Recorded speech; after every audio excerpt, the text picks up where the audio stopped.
Bueno, en primer lugar, muchas gracias tanto a Redes como a los ponentes y a Patricia, porque la verdad es que me alegró un montón cuando vi el título de este debate, porque como optimista que soy, creo que una de las soluciones, si no la solución a la educación, comienza por un entendimiento entre quizá la universidad y el mundo educativo, ¿no? Entonces, bueno, mi respuesta ante la pregunta, mi humilde respuesta quizá bueno, me presento, soy Samuel, soy inspector de educación, perdón, y bueno, mi respuesta quizá hasta donde yo llego es, si la pregunta es ¿la universidad puede hacer algo por la enseñanza secundaria? Mi respuesta es en negrita, en mayúsculas y con la tilde, sí, pero no solamente en secundaria, sino en primaria y en la importantísima educación infantil. Creo que la universidad puede, e incluso debería, no habilitar sino capacitar a la educación secundaria, a la primaria y a la infantil. Argumentando este sí, pues para argumentarlo parto brevemente de dónde yo veo los problemas y dónde podrían estar las soluciones, ¿no? Problemas. Bueno, pues la formación hoy día de un docente, voy a contextualizar en secundaria, se divide, como sabemos, en la formación inicial a cargo de la universidad y luego una formación continua. Ambos, a mi parecer, tienen problemas y no consiguen lo que se pretende, ¿no? ¿Por qué? La formación continua, empiezo desde lo más reciente, la formación continua a la que se presta o a la que accede un docente es una formación descontextualizada, fuera del centro, fuera de la realidad, una formación teórica y que no responde a los problemas que tiene el docente en el aula de verdad. Entiendo. Y en primer lugar, la formación inicial, que voy a poner el ejemplo del MAES, del Máster de Educación en Secundaria, creo que es una formación que habilita burocráticamente, pero realmente no capacita realmente, ¿vale? El sistema, y me perdonáis un poco la comparativa, pues, salvaguardando el símil jocoso, para mí el sistema de formación es como un cojo que enseña a correr. No es real, no es real. Entonces los problemas, habilita pero no capacita, no se enseña realmente a enseñar, como dice el compañero. Y en tercer lugar, pues antes de venir aquí, pues está echando un vistazo sobre el plan de estudios del MAES. Y he leído, corregidme si me equivoco, he leído pues materias como el aprendizaje en la enseñanza de la biología, ciencias sociales, física y química, lengua, complemento de formación, pero yo dudo que en esa formación inicial se respondan a preguntas como ¿cómo se transmite el conocimiento? ¿Qué es el filtro afectivo a la hora de enseñar? ¿Cómo se gestiona un aula donde tienes diferentes niveles de conocimiento, diferentes niveles de madurez? Porque yo creo que se da clase a un alumno ficticio, a un alumno promedio que no existe, y se da clase generalmente a un alumno que está ahí porque es el alumno promedio en cuanto a nivel de conocimiento, pero hay grandes docentes en este país que comparten su conocimiento a través de las redes sociales y responden a esas preguntas de cómo gestionar una clase con diferentes nacionalidades, niveles de madurez. ¿Cómo se hace eso? Eso es necesario y esa respuesta la necesita el profesor hoy. ¿Cómo cambiar el timón de una clase a mitad de una clase cuando no te responde como tú quisieras? No sé si esas preguntas se responden en ese MAES. Ojalá me equivoque, pero creo que no, ¿no? Ni siquiera la formación continua creo que lo responde. Entonces, parto de estos problemas y como creo que debemos ser constructivos y creo que todos, incluso la inspección y la universidad, todos tenemos el deber de aportar y no quizá de solamente criticar, sino hacer una crítica constructiva. Creo que las soluciones pasarían, a mi humilde entender, por un necesario diálogo entre el mundo educativo, la administración y la universidad. Que las jerarquías y las estructuras no impidan un diálogo que es necesario entre qué será y qué se necesita saber. Creo que son dos mundos inconexos y estancos, son dos planetas, lo que será y lo que se necesita. Y son incluso, si me atrevería, hasta dos idiomas diferentes, son dos lenguajes. Entonces, la solución pasa por aceptar una necesidad mutua de entendimiento desde ya. La solución pasa porque a nivel, habéis puesto el ejemplo de famosa Finlandia. Bueno, en Finlandia, aparte de que se necesitan 9 para entrar a ser un formador, la universidad al comienzo ya no solamente valora actividades solidarias, valora actitudes artísticas, y la universidad te hace dar una clase al comienzo, no al final, al comienzo de tu etapa de formación de formador, ¿vale? Por poner un ejemplo, tengo gente muy cercana que acaba de estudiar primaria en una universidad a distancia y bueno, el único momento en el que esa universidad, siguiendo un plan de estudios homologado nacional, el único momento en que esa universidad ha valorado físicamente, fehacientemente la capacidad pedagógica de ese alumno ha sido durante 1 hora al final de ese transcurso a distancia. Creo que esto no se debería dar, ¿no? Y para concluir, creo que aparte de entendernos y de que las jerarquías no impidan una construcción, por ejemplo, para poner un ejemplo real, creo que en esa formación el futuro docente debería de acudir a hacer las prácticas a centros realmente bueno, pues óptimos, o vamos a llamarlos excelentes, aunque no me gusta la palabra, pero centros que sean punteros en pedagogía, que se formen en centros especialmente reconocidos con las últimas pedagogías, porque si no al final acaba pasando que el docente llega con su más o menos interés por lo puntero, por la innovación, pensando bien, y cuando llega a un centro la realidad lo engulle y la tradición lo engulle, y así llevamos décadas y se me apura el siglo. Entonces al final uno acaba imitando los parámetros y las actitudes que más le gustaron de sus docentes.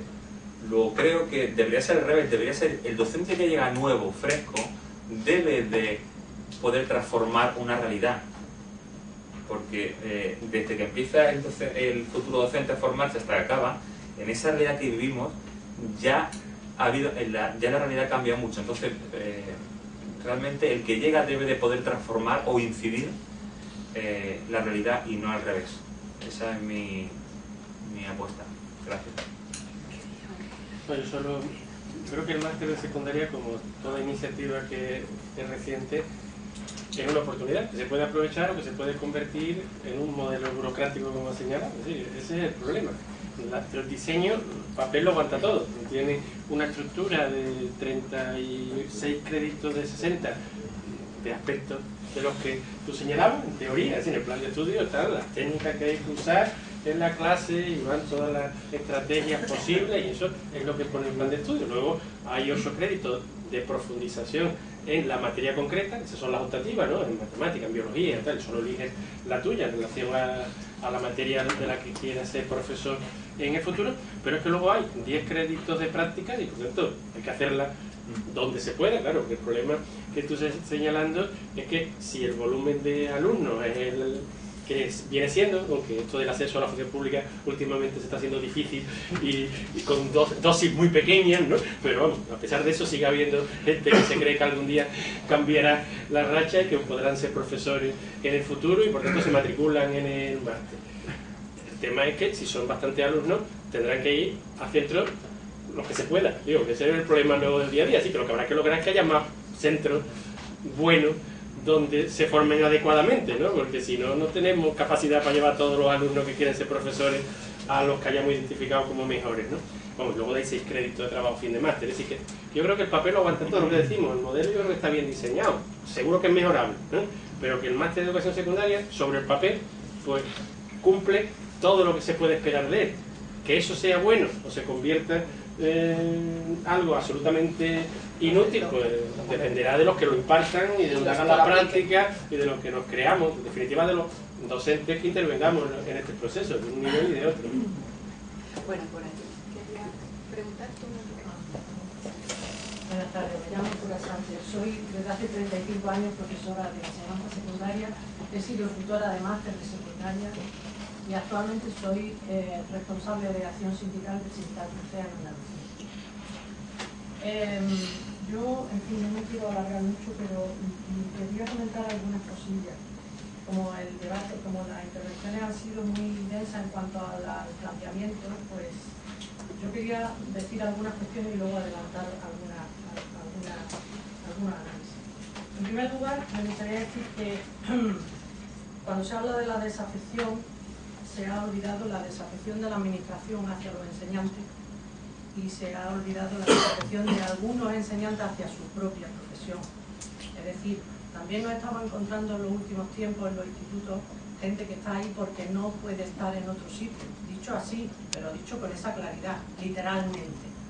Bien, pues podemos achacar lo que sea, pero como estamos hablando de desafecciones, insisto, la desafección de la administración hacia los enseñantes, que tiene un discurso absolutamente esquizofrénico, porque dice una cosa, pero luego en la práctica hace otra, completamente diametralmente opuesta, y es la de los propios enseñantes en ese sentido. Después, la enseñanza, tanto en la secundaria como en la universidad, viene padeciendo de un mal que ya Antonio Machado calificó, me van ustedes a disculpar, soy profesora de lengua y literatura, Antonio Machado calificó como lo de confundir valor y precio. Es decir, solo los necios, decía Machado, confunden valor y precio. Y claro, el plan Bolonia es un resultado de esa confusión. Y claro, la manera en que resultadista y mercantilista en que se está organizando la escuela secundaria, evaluando para los resultados y midiendo los resultados y confundiendo cantidad con cantidad, no deja de ser nada más que una necedad en el sentido filosófico del término. Después, en la escuela se está confundiendo autoridad y autoritarismo de una manera absolutamente pasmosa, y el profesorado lo estamos aceptando como si eso fuera normal. Que a los profesores se nos acabe de reconocer en una ley que acaba de salir en el BOE hace unos días, que somos autoridad y que por tanto desobedecer a un profesor tiene el mismo sentido que desobedecer a un policía. No nos da más autoridad a los profesores, simplemente nos equipara a los policías en su carácter represivo, que lo tiene, está previsto por la ley. La autoridad es otra cosa. La autoridad se consigue con una serie de elementos que los que estamos aquí en otro momento quizás podríamos hablarlo, y además los que tenemos práctica en este sentido sabemos cuáles son. Cuando se habla de injerencia de los padres, yo lo siento mucho, pero a veces los padres lo que intentan es luchar en la medida de sus pobres posibilidades contra la arbitrariedad. Y voy a poner un ejemplo. El ejemplo mayor de injerencia que yo he tenido fue el de un insigne poeta sevillano, vivo, pregonero incluso de la Semana Santa, que pretendía que yo no explicara a Miguel Hernández porque a él Miguel Hernández le caía muy mal, porque era un roja que había fusilado. Esa ha sido la mayor injerencia que yo he tenido. Me mandaba notas con su hija diciendo, si quieres voy a clase y lo explico yo. Así, hasta eso llegó la cosa.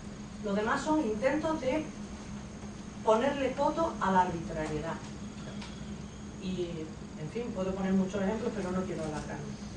Sí que me interesa especialmente el asunto de la formación inicial, porque la formación inicial, que es la que afecta justamente, es la que más concomitancia tiene con la pregunta general de qué puede hacer la universidad con la enseñanza secundaria. De momento a ver si se pueden poner de frente y no de espalda, a ver cómo están, de momento. Y la formación inicial es un claro ejemplo, yo lo siento no coincidir con el señor Pino, pero es un claro ejemplo de cómo un máster que lleva muy poco tiempo andando ya es una situación fallida, ya es un instrumento fallido.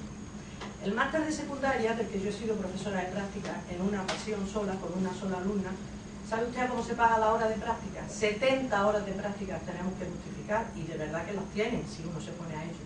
¿Sabe usted cómo se paga la hora de práctica? A 3 euros. La señora que trabaja en mi casa cobra 10. Bien, 210 euros por 70 horas de práctica. Eso es lo que a mí me pagaron. A lo mejor fui la más tonta y me pagaron menos que a nadie, pero me parece que no, me pagaron lo que había. ¿Qué pasa con esto? ¿Qué pasa con esto? Que la administración dice que ella no puede meterse en la universidad porque la universidad reclama su autonomía y nos da con ella en la cabeza. Y la administración, de manera absolutamente cobarde e insensata, deja que eso ocurra y resulta que ni siquiera tiene el control sobre la formación de sus propios trabajadores. Estupendo. Vamos, el planteamiento no puede ser más demencial. Claro, así está pasando lo que está pasando. Lo que está pasando es que ahora la administración va a habilitar centros para que hagan las prácticas, pero eso no va a mejorar la situación, porque lo enlazo con lo de las buenas prácticas. Consenso sobre qué son buenas prácticas no hay, pero sobre lo que son malas prácticas sí que hay consenso. Y el tema de las buenas prácticas ya lo está organizando la administración. ¿Cómo? Con una cosa que se ha llamado el Plan B y que hay un código de buenas prácticas. ¿Qué entiende la administración por buenas prácticas? Pues sencillamente entiende sumisión, acatamiento y sometimiento a las políticas educativas que la administración diseñe. Esas son las buenas prácticas. Y ahí está el código puesto en la red, lo pueden ustedes mirar cuando quieran. Entonces, en ese sentido, ¿qué podemos esperar de la administración y qué podemos esperar de una universidad que está de espalda a la enseñanza secundaria, igual que la enseñanza secundaria está de espalda a la universidad? Por cierto, en las comisiones paritarias para diseñar la selectividad ni son paritarias ni son colaborativas. A la universidad, los profesores de enseñanza secundaria, vamos a que nos diga el coordinador de turno qué es lo que va a caer este año en la universidad. No, yo estoy de acuerdo. Bien. Estoy de acuerdo. Bien, vale. ¿Será que yo oigo a una en que sí? En absoluto. Probablemente. Bien, vale. Hablo de lengua y literatura, yo de las demás no entiendo. Yo hablo de las que yo he oído. Vale. Y en todo caso, volvemos al tema de la evaluación globalmente. No hay una pregunta sobre la mesa que es evaluar, qué evaluar y para qué evaluar. Entonces, si esa pregunta no está puesta sobre la mesa, lo que estamos haciendo es tratando de hacer un modelo de escuela en el que además pretendemos formar. Y con esto termino. Una pregunta. ¿Pueden las instituciones formadoras formar en valores que ellos como institución no practican? Yo creo que no. Es decir, se practica la jerarquía, la competencia, la repetición y la sumisión. Y con eso se quiere formar a ciudadanos críticos y participativos.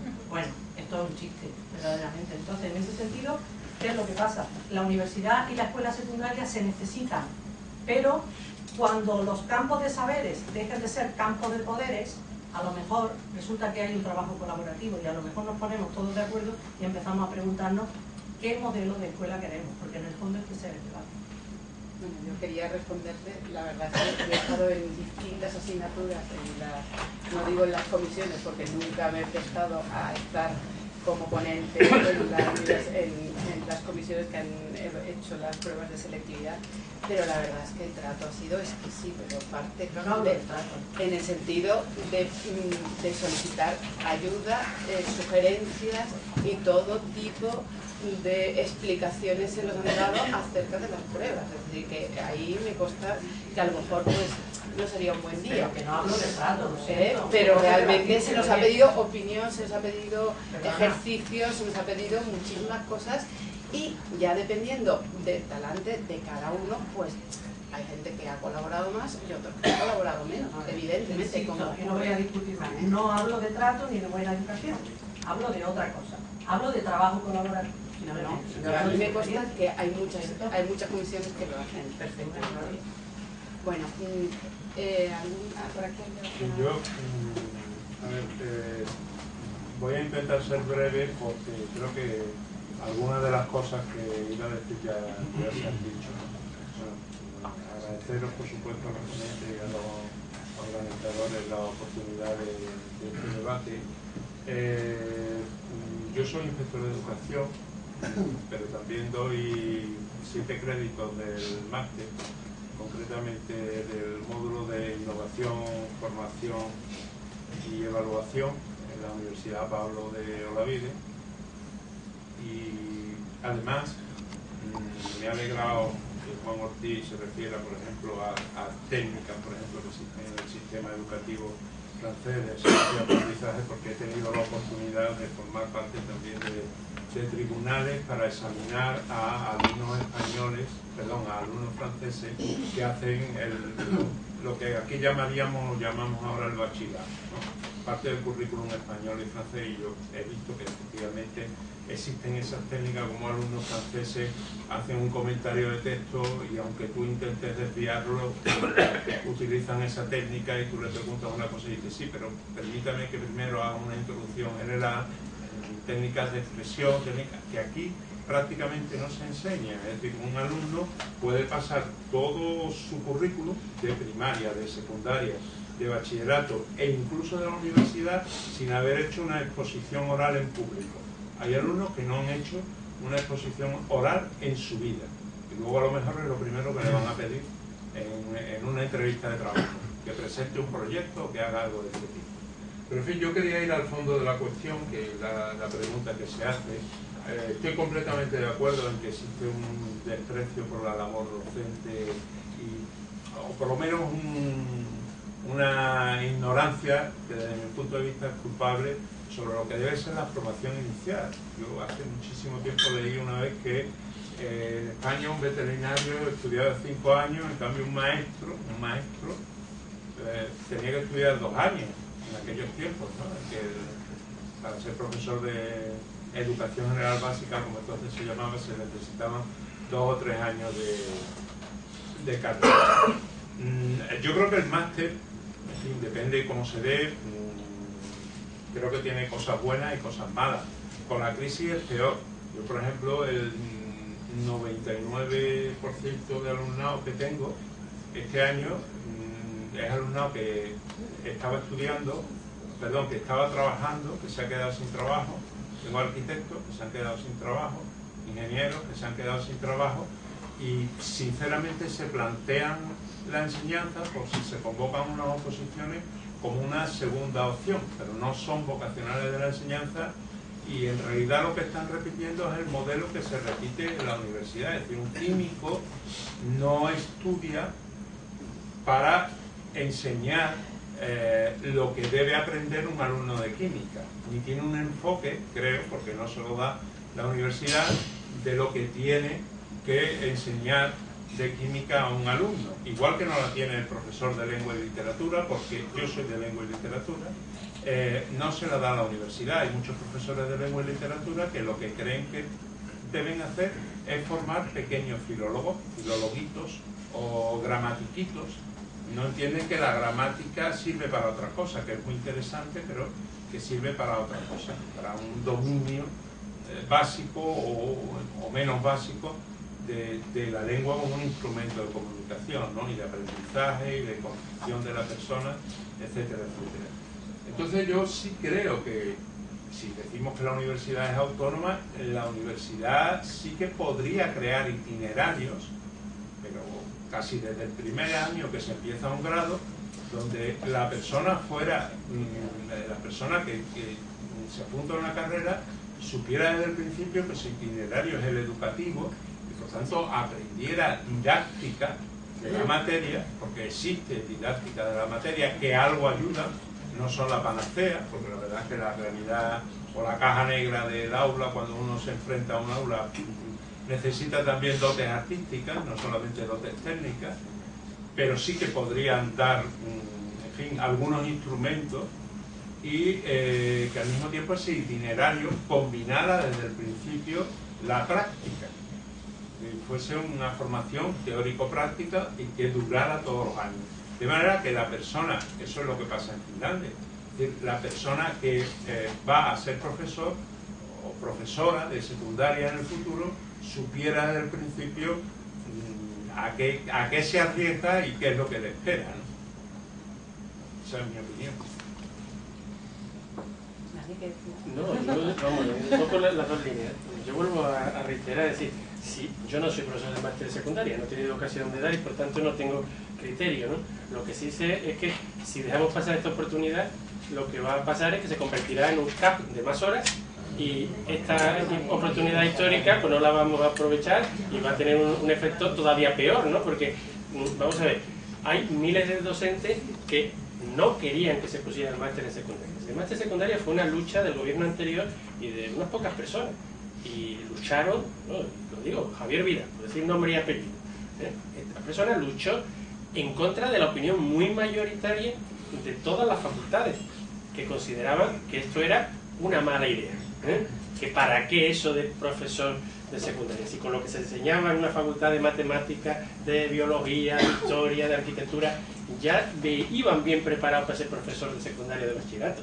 ¿Qué era eso de crear un máster de eso? Eso se puede ver en los debates en el Consejo de Universidad, en todos lados. Es decir, fue casi una lucha de personas que procedían del campo de la pedagogía, que se lo creían, que habían trabajado en esto y que lo logró, ¿no? Pues mal favor, ¿no? Digamos que está mucha gente esperando con sonrisa abierta que la evaluación de los primeros años del máster sea eso, para poder decir, lo ve como os lo dije, otra invento de esto de lo de pedagogía y de educación y tal. Si la docencia no se puede enseñar, si la docencia lo que es un arte y ya está, porque eso no lo dice la gente, pero hay muchos que lo creen, y que eso de las técnicas y que tal, que no, ¿por qué? Porque de lo que se ignora es muy fácil opinar, y como son personas que no han tenido la suerte, por desgracia para ellos, de formarse, no han leído de eso, no lo han visto, sino que han imitado a su profesor y les fue bien, y ellos lo están repitiendo en el aula y se van a jubilar con la misma técnica, pues es como lo que está fuera de su universo, ¿no? Entonces, esos, por desgracia, son mayoritarios porque son los que no tuvieron esa formación inicial y por tanto no lo han aprovechado y desprecian lo que ignoran. Un momento, Juan.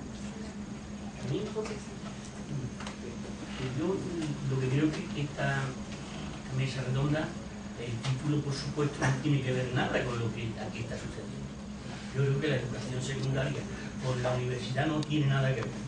Si acaso el bachillerato, como un sistema de entrenamiento, que ahí lo habéis dicho alguien, de prepararse para aprobar, no para saber, conocimiento positivo, que está muy denigrado. El saber cosas, eso se ha derivado ya a ser competente en. Yo pensaba, ya me he arrepentido de pensarlo, que los saberes generaban competencias, pero por visto eso es un craso error. Las competencias, pues son las competencias. En Francia han sido capaces de disociar las competencias del área, aquí no han sido capaces, la administración educativa. Si veis ustedes las comunicaciones de la Consejería de Educación, dice, los docentes andaluces hacen 56.000 propuestas de mejora. Y a renglón seguido viene el informe PISA y somos los penúltimos, ¿no? ¿Y esto cómo es? Mira que estas criaturas quieren mejorar. Mira, pero no lo consiguen. Seguimos siendo los penúltimos de Europa. Yo creo que a la administración le importa muy poco la educación, determinados tipos de sectores de educación. A otros, por supuesto, los nutre y los alarga con subvenciones y con toda la historia. No la administración de ahora central, la de siempre, la de ahora, la de la señora que todos sabéis quién es. O sea, que repite mentiras que en la realidad pues, son falsas y las da como hechos constatados, diciendo que aquí no hay recorte. Pues los recortes no los tendrá ella, a verlos lo hay. Aquí echan a 5.000 interinos, pero no se despide nadie. Aquí echan a 200 monitores escolares, porque a las empresas que tenían esa, digamos, concesión, bueno, la han renovado la concesión. Ahora se acojona el consejero y garantiza que por lo menos en marzo en la escolarización sí habrá monitores. Pues claro, se le puede quedar que no sepamos el día 1 de septiembre las mamás, abuelas, barraos, dónde llevar a su niño. Eso nadie dice nada. O sea, estos 2 meses la labor administrativa, porque esto no tiene sentido, porque no hace falta personal. No reponen las bajas, porque quien se jubila, jubilado se queda y no viene nadie. Y después te hablamos aquí de calidad de enseñanza, de relación de la secundaria con la universidad, de máster. Pero bueno, señores, aquí estamos jugando. Aquí estamos jugando. Lo que ha dicho Pura, 3 horas, perdón, 3 euros 1 hora. ¿Eso quién lo evalúa? ¿Quién fija ese dinero? ¿Lo fijan allí en la AGAEB, la Agencia de Evaluación Educativa? Entonces yo creo que el título está muy bonito para figurar, pero por supuesto las soluciones que yo no tengo ninguna, de cómo puede mejorar, salvo la imitación, el mimetismo, porque yo creo que hay muchos buenos profesores, maestros, maestras, que imitan a su maestro. Ha tenido poca formación. Y ya lo que queda, mi hija es médica. Yo soy un profesor de enfermedades raras de Les Nyhan y Kelly Sage Miller y me prepara una clase. Pero amigos, la clase con el poderoso PowerPoint. Se jode el archivo. Se acabó la clase. Ya el profesor, el que venía detrás de dictología, y dice, aquí nada más enseñan los maestros y yo. Que tenía una tiza. Si en la pizarra pintó las articulaciones que le tocaba explicar. Pero el de enfermedades raras, el de bioquímica, ese se le acabó el archivo corrupto. Vámonos hasta el año que viene.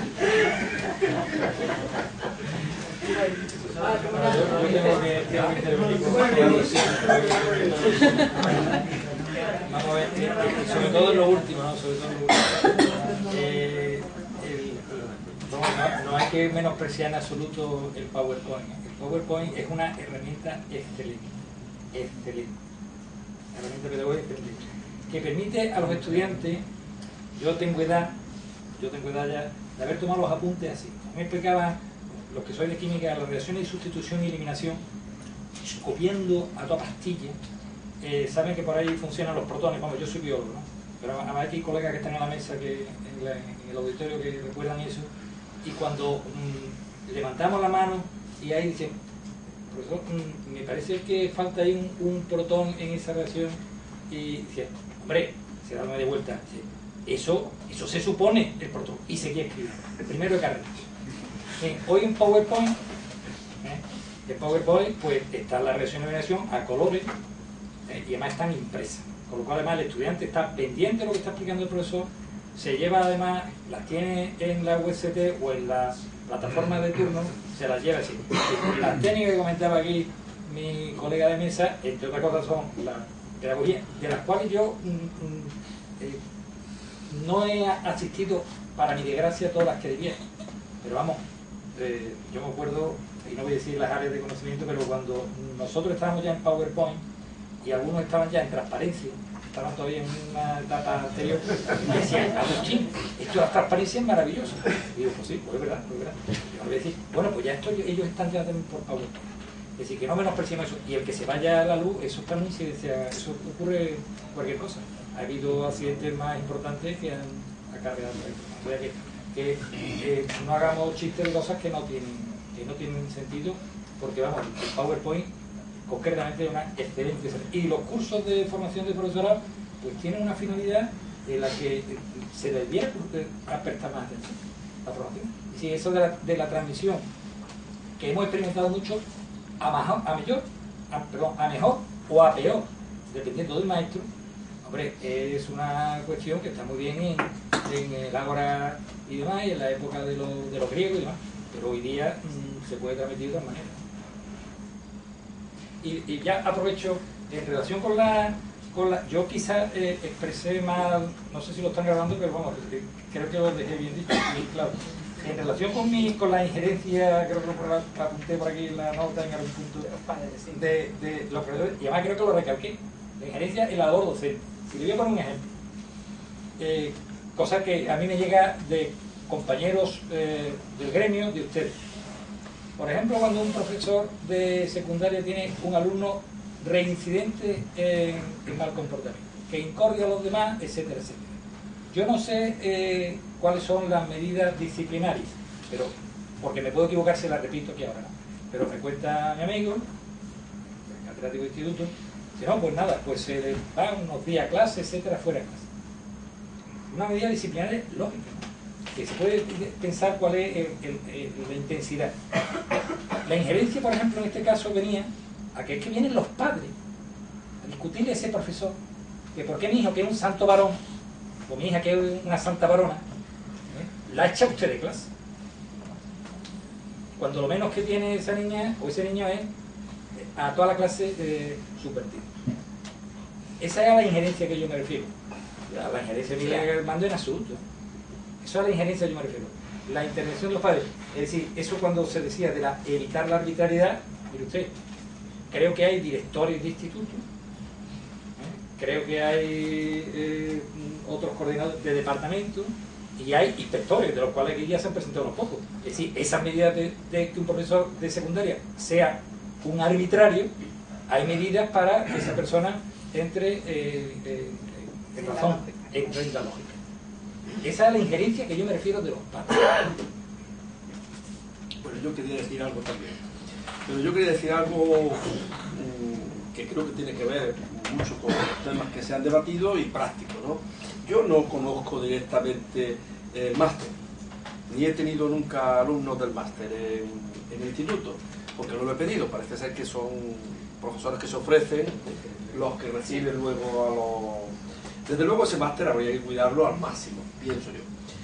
Y no estaría tanto escoger los centros como escoger los profesores que van a ser tutores de eso, porque todo el que se ofrece no lo hace por vocación de formador ni porque sea un excelente formador, porque hemos visto casos, en fin, muy lamentables, y se ven, ¿eh? Y yo creo que también se puede reflexionar sobre lo que decía el amigo inspector, ¿no? de ese currículum que se puede hacer en la universidad para formadores desde muy pronto, que sería señal también de que la universidad va valorando más ese asunto, ¿no? Desde luego este asunto, como decía antes Diego, no podemos pretender resolver una cosa tan compleja y tan deficiente en poco tiempo. Desde luego yo a las intervenciones que ha habido críticas con la administración en cuanto a los recortes, desde luego estoy de acuerdo. Yo creo que si en algo habría que no recortar, quizás mejor administrar los recursos, pero recortar no habría que recortar en educación. Quizás harían falta más medios en educación, Quizás habría que plantearse abrir los centros por la tarde, que están las bibliotecas muertas de risa, los centros, las instalaciones deportivas muertas de risa, etcétera, etcétera, etcétera, con monitores, precisamente, que se hace también en otros países. Y bueno, eso, yo estoy de acuerdo con que se administre mejor, pero no con que se recorte en educación. Desde luego eso no estoy de acuerdo. Creo que eso es a largo plazo nefasto. Y espero que se corrija, además. Yo espero además que, no soy tan pesimista, que eso a medio plazo se corrija. Porque si no vamos a seguir en la cola, como decía aquí el compañero, en muchos aspectos. Yo quería apuntar simplemente en el tema del máster, la experiencia nuestra como centro, que muchos de vosotros, si no os lo digo, pues trabajan en el Instituto Antonio Domínguez Ortiz, pues es sin embargo muy positiva. Es decir, que los alumnos que vienen allí del máster, quizá por la complejidad de la zona, vienen ya hechos a que aquello va a ser difícil. Y que, como me decía el único chaval que ha tenido, dicho por él esta mañana, la suerte de venir a mi centro, es que sabe que allí va a aprender un montón y que va a aprender lo que no va a aprender en otros centros. Y la verdad que como un chaval recién salido del máster y con esas ganas, el profesor de historia que lo ha recibido me ha dicho, bien, tengo ya el curso ganado con él. No es que se ha metido en primero, segundo, tercero, en cuarto, no sabía. Yo creo que voy a hacer una unidad con cada nivel educativo. O sea, el chaval era, pero es que no ha sido él, es que el del año pasado, los que vinieron el año pasado, pues repitieron el mismo patrón, pero si ellos venían a aprender. Y ahí que de alguna forma creo que el máster sí que es un buen sitio y un buen encuentro entre qué es lo que se le está ofreciendo a nivel de la universidad y qué le estamos pidiendo realmente en una clase de secundaria. Luego el proceso de selección, el proceso de finalización como funcionario, como docente y tal, pues eso también es discutible. Pero sí es verdad que hoy en día hay unos chavales muy bien preparados, que quizá a lo mejor les faltan otro tipo de herramientas, también es discutible, pero que creo que eso está ahí y que hay buenos profesionales y buena materia con la que poder seguir trabajando. Y bueno, esa es mi pequeña aportación positiva. Sí, yo creo que después de la experiencia que tenemos ya en temas de educación y con informes y con evaluaciones, etcétera, creo que es tema común el reconocer que uno de los problemas graves que tiene el sistema educativo en este país es el tema de la formación y el acceso del profesorado. De la formación, me estoy refiriendo a la formación inicial, a formarse para profesor, dejo aparte para la permanente que también, y el acceso, que tenemos unas oposiciones del siglo XIX, literalmente del siglo XIX para un siglo XXI. Pero claro, el tema es de tal calado que yo ya creo que eso no tiene arreglo como no sea con medidas radicales. Y explicaré por qué creo que no tiene arreglo como no sea con medidas radicales, ¿no? Yo soy muy partidario de aquella frase de Napoleón que decía que el arte de ganar la guerra era colocar a los soldados en disposición de que no puedan huir. Y que ese era el arte de ganar una guerra, más que el heroísmo, la vocación, etcétera, etcétera, etcétera. ¿A qué me refiero un poco con eso? Que las medidas o son radicales en cuanto que afectan a la estructura general del sistema, y sobre todo porque está demostrado ya, y a ver si lo podemos por reconocer, que las medidas reformistas de pequeño calado no han dado resultado. Creo que eso podíamos empezar a reconocerlo.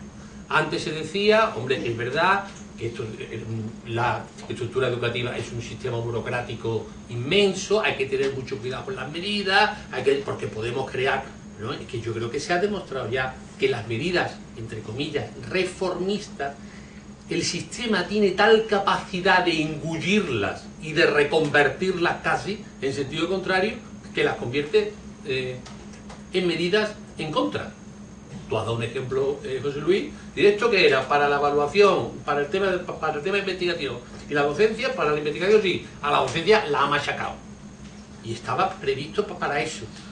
Y se podían poner muchos ejemplos más. El año de prácticas, por ejemplo, el famoso año de práctica con los informes. Es curioso que la administración no se sonroja, y yo lo entiendo además hasta que lo haga, ¿no? Por ese sentido un poco tacticista. Si el informe es positivo, 4 cruces. Si es negativo, tiene usted que documentarlo, además aportar pruebas. Bueno, ¿qué mensaje me está usted dando, ¿no? Con esa. Y como esa podría haber más. El propio máster, que creo, me temo, que está muerto. Es decir, por lo que a mí me ha llegado, un máster que es una buena idea, aterriza, es como el albatro, aterriza sobre una estructura de universidad y se ha convertido en una merienda de dinero de reparto de horas, donde las materias se han inventado en función de quién la iba a impartir y quién necesitaba horas, sin modelo ninguno de formación, sin modelo de formación. Es decir, el sistema universitario ha engullido ya una medida y la ha reconvertido y la ha prácticamente imposibilitado. Por eso digo que creo que las medidas reformistas habría que empezar a reconocer que no han tenido efecto, que vamos, el arrojo político de ir a medidas radicales, en el mejor sentido de esa palabra, o esto no lo ha arreglado. En segundo lugar, yo quería también comprometerme con la respuesta a la pregunta del debate. Creo que puede hacer mucho, pero en el sentido que voy a decir, estamos como en una paradoja. Yo entiendo lo que decía usted antes, y claro, es que nosotros pues necesitamos que de primaria y de secundaria vengan ya con una formación básica, como ciudadanos y con instrumentos intelectuales, con capacidad comprensiva, etcétera, etcétera. Yo eso lo entiendo, pero al mismo tiempo, y esa es la paradoja, es que la universidad pues necesita eso, pero al mismo tiempo es modelo para esa misma enseñanza, porque lo es. El modelo universitario, al menos entre institutos, es el que en el inconsciente funciona, y cualquier cosa que haga la universidad desde ahí, cualquier cosa, de verdad tiene unas repercusiones inmediatas, y yo en eso le rogaría exquisitez. Cuando se habla del desprecio de los pedagogos, y yo se lo he oído a catedráticos de universidad, lo de menos es el daño, porque eso le hace a la propia universidad. Lo malo es el daño que le hace al resto del sistema. Al resto del sistema. Cuando pues se ha despreciado, además, injustamente, porque quien había que despreciar a otro colectivo, sin nombre, ¿no? Pero se han llevado ahí pues toda una carga, en el término pedagogo, pues, ahí ha sido un cajón de desastre. Es decir, cualquier cosa que... El tema selectividad, el tipo de examen. En la selectividad se ha cargado el bachillerato, que ya tenemos el bachillerato más corto de Europa, y ya la selectividad es, esto es lo que tienen ustedes que hacer. No los contenidos, sino que es al tipo de examen. El tema ya no es que yo puedo admitir porque las comisiones hasta funcionan bien. El problema no es eso, es que la determinación es, yo me adapto al tipo de examen, donde yo puedo elegir opción A, opción B. Y se trabaja con opción A, opción B, con el siglo XIX o con el siglo XX. Es decir, en ese aspecto, de verdad, yo creo que hay una especie de inconsciencia, en el mejor de los sentidos, de que la universidad funciona como modelo para el resto. Como modelo inconsciente de formación para muchos, y como modelo cuando va adoptando ciertas medidas. Claro, y eso se ha agravado aún con una cosa. Antes, esa influencia como modelo, vamos a llamarle que era sobre el BUC, que era enseñanza no obligatoria. No obligatoria. Al BUC llegaba el 50% por octavo de GB, y a COU llegaba el 50% de lo que había entrado en primero de EU. Claro, bueno, pues todavía entraba sobre una enseñanza fuertemente selectiva. El problema es cuando ese modelo universitario ha condicionado sobre una enseñanza obligatoria, donde está el 100% de la población, dada en los mismos centros y por los mismos profesores, ¿no? Entonces, yo insisto, puede hacer mucho, muchísimo, incluso independientemente de las medidas radicales que he reivindicado antes. ¿Por qué? Porque es el tener la conciencia de que funciona como modelo del resto del sistema. Bueno, estoy de acuerdo, ¿no? Pues sí. ¿No? Pero bueno, los demás que opináis, si no, pues ahora sí. Yo me llamo Gonzalo y creo que en esta educación hay que tener una cierta dosis de optimismo porque si no estamos perdidos. Ha habido un rato en la exposición que me tenía el corazón encogido, ¿no? Porque los profesores universitarios no tienen ninguna formación pedagógica, aunque son profesores. Los profesores de secundaria no tenemos ninguna formación pedagógica, aunque somos profesores, y los únicos parece ser que tienen algo de formación pedagógica son los maestros, siempre que no nos hurguemos mucho en las facultades de educación o en las escuelas de magisterio de las que nos hemos nutrido, ¿no? Con lo cual, pues sí, se le quedan un poco... Pero como yo no llevo tanto tiempo como tú, Juan, pero ya llevo unos cuantos años en esto, y mi experiencia, primero, yo creo que estamos en un colectivo, en el colectivo de los educadores, en el que hay bastante, o sea, hay personas, las personas que se dedican a esto, en general, con todas las naciones del mundo, tienen una alta dosis de implicación. Es decir, el profesor de lengua intenta ser un gran profesor de lengua, el de química un gran profesor de química, y el de matemática un gran profesor de matemática. En general, por lo que yo me he encontrado, ya digo, salvo las excepciones. Entonces, evidentemente, comparto con ella lo que decía la administración. Ahí no, yo creo que aquí, de los que estamos aquí, estamos todos de acuerdo. Ahí no vamos a tener ningún apoyo. Si encima no tenemos ninguna formación pedagógica, la cosa se pone chunga. Pero yo no llevo tantos años como Juan, pero sí llevo unos cuantos años en esto y además he tenido la suerte de pasar por todas las etapas. Entonces, yo he aprendido mucho de pedagogía, de trabajar con mis alumnos y de estrategias de enseñanza y aprendizaje en mis reuniones de ciclo cuando estaba en primaria. Mucho. Y creo que hay grandes profesionales de la enseñanza con muy buenas estrategias. Estoy aprendiendo mucho de mis compañeros de departamento en secundaria. Y a mí me hace una cosa mucha gracia, vamos, lo que me deja mejor sabor de boca todo esto, digo que quiero ser optimista. 4 personas que están en la universidad, una secundaria en la universidad, que no tienen una formación pedagógica, pero vienen aquí a decir lo importante que es la docencia y lo importante que es estar bien preparado para transmitir eso a sus alumnos, ¿no? Bueno, pues igual que eso pasa en la universidad, afortunadamente también pasa en los institutos. Yo tengo compañeros que no tienen una formación pedagógica específica y tienen una estrategia de enseñanza magnífica y además es constatable y se puede demostrar, con lo cual por osmosis vamos aprendiendo. A mí me gustaba mucho escuchar a Juan diciendo que lleva 35 años y ha ido aprendiendo y utilizando unas técnicas y dándose topetazos como lo hacemos todos, porque esto de la educación es una cosa muy compleja y no hay soluciones únicas, pero desechando y echando cosas uno va, digamos que perfeccionando su labor docente, ¿no? Entonces, ¿por qué cuento todo esto? Porque, unido a lo que decía nuestro compañero, que inspector, que no conozco el nombre, la solución puede estar por ahí, ¿no? Es verdad que a mí yo lo que he hecho mucho de menos en nuestra profesión es que somos poco colaborativos. O sea, yo tengo compañeros que son expertos docentes magníficos y les digo, ¿por qué no cuenta esto que hace? Y nos da como vergüenza. No, pues esto que hago yo, esto lo hace cualquiera. Y sin embargo, todos los compañeros que estamos trabajando con él dicen, no, que esto es muy interesante y da muy buenos resultados, ¿no? Pero en verdad, entonces, yo creo que hay dos elementos que son claros. Uno es el trabajo colaborativo. Tenemos que aprender unos de otros, pero además también he trabajado en la universidad, no en la Universidad de Valladolid, y también he aprendido mucho de mis compañeros de facultad, a la hora de establecer pautas de cómo trabajar con determinados alumnos, incluso y estoy hablando, yo he ido de abajo para arriba, yo empecé de maestro, estoy en secundaria y he colaborado como asociado en la universidad, y he aprendido también de los profesores de la universidad que llevan mucho tiempo y hacen cosas muy interesantes. Entonces, como solución, como posibles estrategias de mejora, una, la que planteaba nuestro compañero, yo creo que es clave que se hagan estructuras curriculares en las que haya un poquitín más de práctica, ¿no? Que en la línea de lo que decía, no cualquiera, pero los profesores que han demostrado que tienen una experiencia satisfactoria y que tienen buenas estrategias de aprendizaje, que se han aprovechado para que los alumnos que están formándose para dedicarse a esto de la docencia puedan aprender. Y luego, aparte del máster y de esa experiencia a nivel de universidad, yo creo que hay que potenciar mucho más el trabajo colaborativo en los centros, que a mí es una cosa que me da mucha rabia, porque creo que hay un potencial muy grande y se aprovecha una mínima parte. No, y que muchas veces pues vamos a buscar la solución, y esto no lo decía Don Antonio cuando estaba de inspector en nuestro centro, vamos a buscar hacer el recurso de un curso cuando el compañero de al lado lo hace mejor que lo único que hay que hacer es llamar a la puerta de al lado. Es decir, que no necesitamos ni el asesor de usted ni nada de nada cuando la solución la tenemos al lado, o simplemente hablar con un compañero que está resolviendo el mismo problema a la misma clase que tú entras, o en vuestro caso pues a lo mejor hay personas que merecidamente pues sabéis que son buenos docentes y transmiten, porque si no se queda al final en un individualismo. Es decir, yo me gusta mi labor, que a lo mejor también eso habría que pensarlo, si nos está gustando los que trabajamos en docencia en nuestro trabajo, o estamos aquí, como decías tú, porque el sistema nos ha llevado a trabajar en la docencia.